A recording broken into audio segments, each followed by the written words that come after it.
My beloved sisters, today, I want to speak to you with sincerity, with love, and with the intention of helping you reclaim what was never meant to be lost: your dignity, your strength, your value. Stop being nice to men who do not fear Allah when it comes to how they treat you.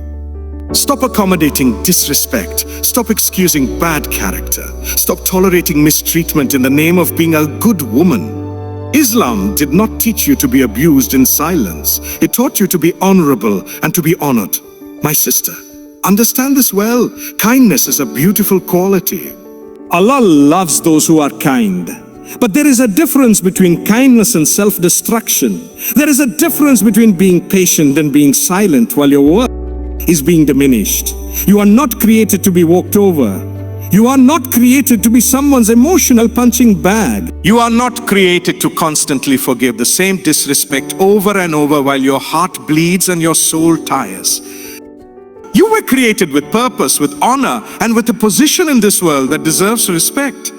Why is it that when a man raises his voice, people say he's strong, he's assertive, he's a leader? But when a woman draws boundaries, she's a difficult, she's a disrespectful? No, sister. The Prophet Muhammad, peace be upon him, was sent to uplift the status of women, not to make them weaker, not to silence them, not to break their spirits. If a man does not respect you, you don't lower yourself to earn his respect. You raise your standards until he either rises or walks away. Either way, you are safe. Either way, you are at peace. Start commanding respect by knowing who you are. You are a servant of the most merciful. You are not desperate for anyone's validation. You don't need to beg for attention, affection, or appreciation. If he cannot treat you with the kindness and dignity that Islam demands from him, then understand that Allah is your wali, your guardian, your protector, and he will replace what you lost with better. It's time to stop teaching men that they can mistreat you and still have full access to your heart. Teach them that love must be earned, respect must be mutual, and boundaries are not optional. My sister, don't confuse your softness with weakness. Don't confuse your patience with being a doormat. Islam did not ask you to shrink yourself. It asked you to stand in your truth with humility, with grace, and with strength. Command respect, not by arrogance, but by knowing that you are worthy of it. Not by yelling, but by walking away from anything that dishonors your soul. Not by pleasing people, but by pleasing Allah. And through that, you will attract only those who are worthy of your presence. That kindness is a beautiful virtue that Allah has highly praised, and it is something that women are naturally gifted with. As women, we often go out of our way to be kind, understanding, and compassionate to those around us, especially to men. But there is an important distinction to be made here. Kindness should never be equated with submission, nor should it be used as an excuse to tolerate disrespect. Too often, women are taught to be nice, to put others' feelings and needs before their own, and to excuse bad behavior simply because they want to maintain peace or avoid conflict. However, this is a dangerous mindset, one that can erode your sense of self-worth and leave you in situations that cause harm. Being kind does not mean that you allow others to walk over you, and it certainly does not mean you should let others treat you poorly in the name of politeness or maintaining harmony. In fact, allowing yourself to be mistreated out of a desire to avoid confrontation or be nice is the exact opposite of what kindness truly represents. True kindness involves standing firm in your values, being compassionate, and setting boundaries to protect your well-being and dignity. When you let others trample on your boundaries under the guise of kindness, you are not only failing to protect yourself, but you are also enabling them to continue disrespecting you. It is essential to recognize that kindness is about balance. It is not about being meek or silent when you should be speaking up. It is not about being constantly agreeable or sacrificing your own needs for the sake of others. True kindness is rooted in self-respect and respect for others. It is about treating others with fairness, understanding, and compassion, but also knowing when to assert yourself and demand the respect you deserve. Being kind should never come at the cost of your own dignity. When we talk about setting boundaries, we are not talking about creating walls that isolate you from others or prevent you from being compassionate. Instead, we are talking about establishing clear lines in your interactions, lines that protect your emotional, mental, and spiritual health. Boundaries are not about punishing others. They are about protecting yourself from harm. They are a form of self-care, a way to ensure that you are not sacrificing your well-being for the sake of others' comfort. It is important to understand that kindness does not mean sacrificing your principles or tolerating bad behavior. If someone disrespects you, treats you unfairly, or crosses a line, being kind does not mean allowing them to continue doing so without consequence. Sometimes kindness requires you to be firm and assertive, to stand up for yourself, and to make it clear that certain behaviors will not be tolerated. True kindness involves having the courage to speak up when necessary, even when it is uncomfortable, and even when it challenges the expectations that others may have of you. The idea that kindness means being passive or constantly accommodating others has led many women to accept mistreatment in silence, thinking that it is the nice thing to do. But this is not what Islam teaches. The Prophet Muhammad, peace be upon him, was known for his kindness, but he was also known for his strength and conviction. He knew when to be gentle and when to be firm. His kindness did not mean allowing people to walk over him. It meant treating others with compassion while maintaining a firm stance on what was right. When you start to set boundaries, you are not being unkind. You are being protective of yourself and showing others that you value your own well-being. You are sending a message that your respect cannot be taken for granted and that you will not tolerate behavior that undermines your dignity. It is important to understand that setting boundaries is not an act of aggression. It is an act of self-respect. You are not being rude or harsh. You are simply asserting your right to be treated with the respect you deserve. In relationships, whether with family, friends, or men, it is crucial to understand that your kindness is not a green light for others to take advantage of you. When you consistently allow others to treat you poorly out of fear of confrontation or a desire to be nice, you are teaching them that their behavior is acceptable. You are setting a precedent that your boundaries do not matter. And this can lead to resentment, frustration, and emotional exhaustion. Therefore, it is vital that you learn to differentiate between kindness and submission. Being kind does not mean sacrificing your integrity or your sense of self. It means treating others with fairness, compassion, and respect, while also knowing when to stand up for yourself and demand that same respect in return. If someone disrespects you, you do not need to be rude or harsh. But you do need to be clear and firm in asserting your boundaries. You can still be kind while also being strong, assertive, and confident in your worth. Your kindness should never be a reason for others to take advantage of you. It is not a weakness, it is a strength. But in order for your kindness to be truly effective, it must be accompanied by self-respect and the courage to say no when necessary. So stop allowing others to take advantage of your kindness. Start setting clear boundaries and remember that you deserve respect just as much as anyone else. Your kindness should empower you, not diminish you. Respect is something that every human being deserves, and it should never be something that is begged for. One of the biggest mistakes people make, especially women in their interactions with men, is believing that if they just love harder, give more, stay quiet, or become more agreeable, somehow they will earn the respect they long for. But respect does not work like that. It is not something that should come after sacrifice. It should be a foundation in any interaction, any relationship, any connection. If it is not there from the start, trying to earn it by lowering yourself will only strip you of your own dignity. When you beg for respect, what you are really doing is placing someone else in a position of power over your worth. You are saying, I will keep proving myself until you see me as valuable. But your value is not up for debate. It is not dependent on someone else's behavior or perception. The moment you tie your self-respect to another person's approval, you hand them control over your emotional well-being. And no one, no matter who they are, deserves that kind of power over your peace. Respect must be mutual. That means it goes both ways.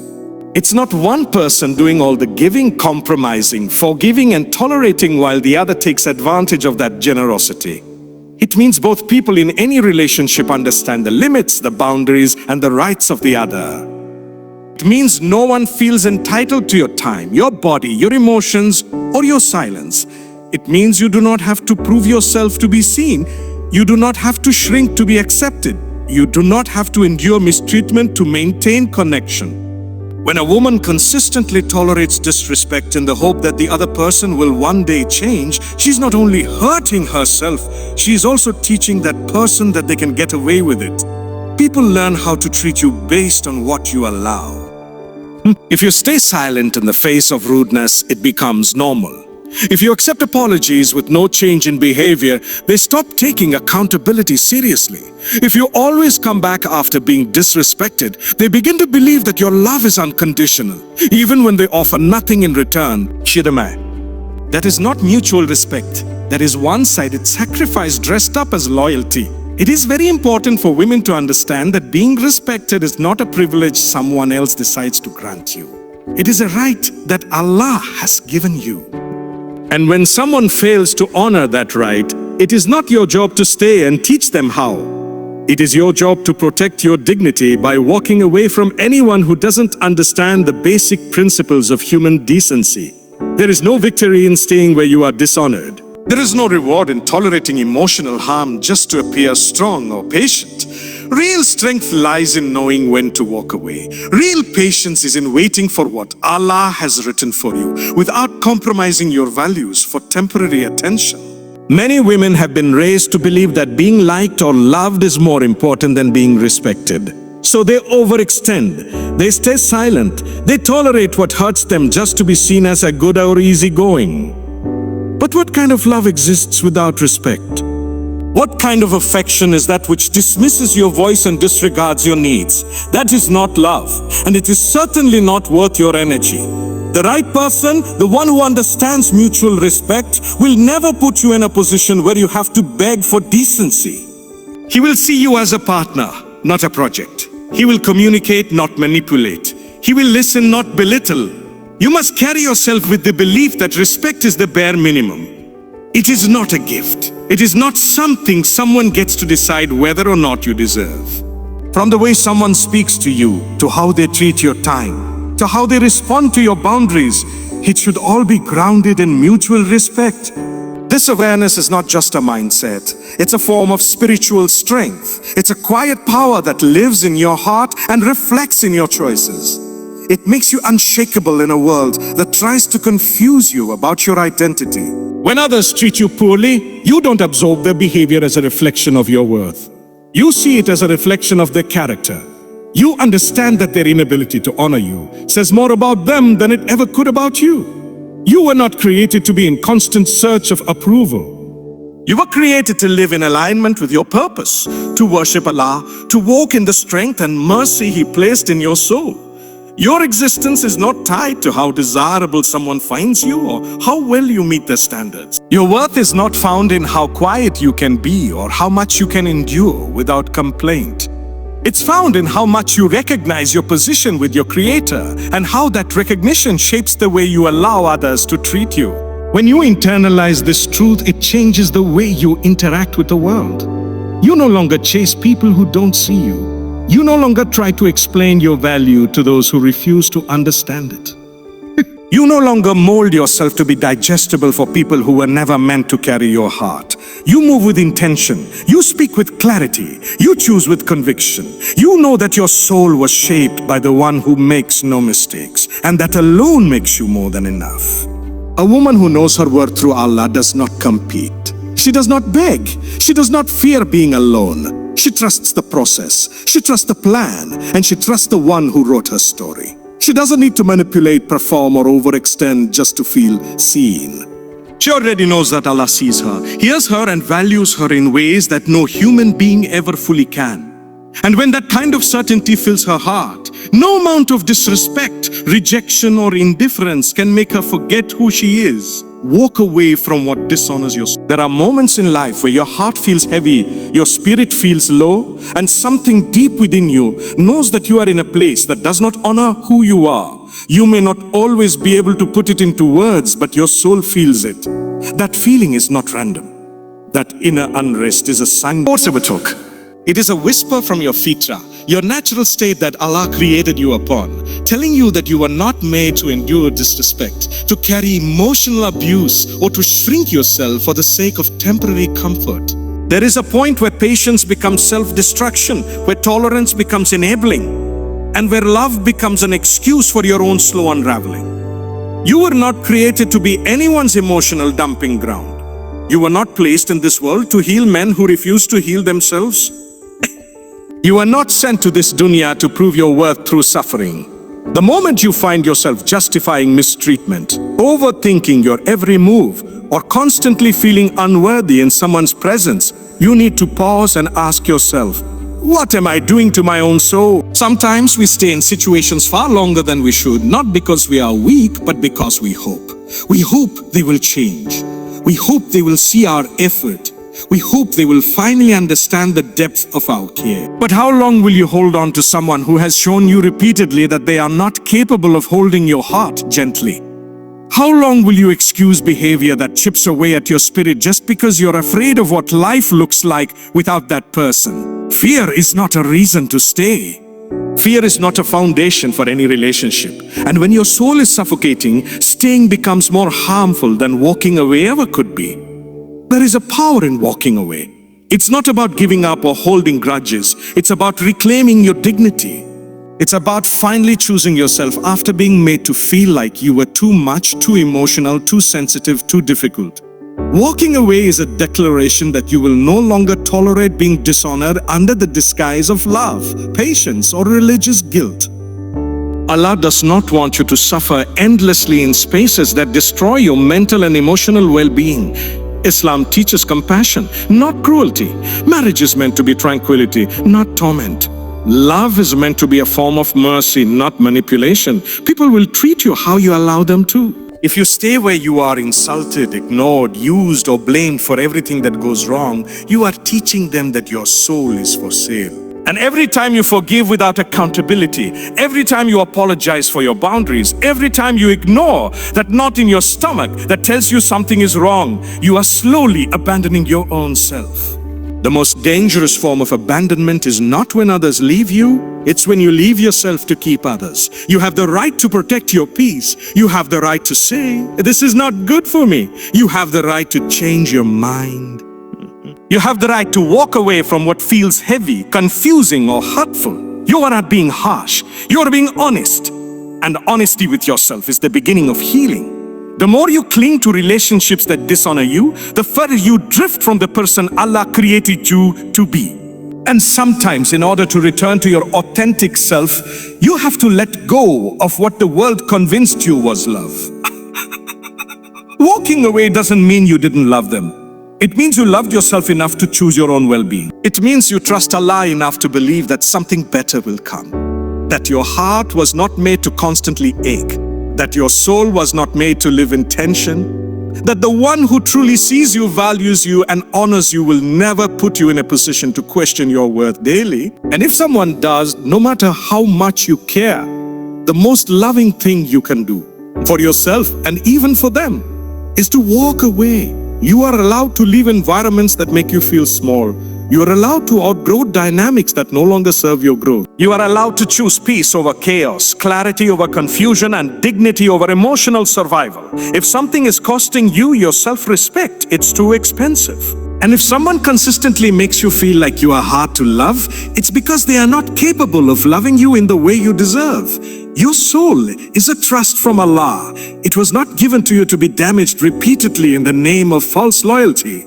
When you choose to walk away from what dishonors your soul, you are choosing to honor the one who created it. You are saying to yourself, I am worthy of better. I am worthy of peace. I am worthy of being treated with mercy and respect.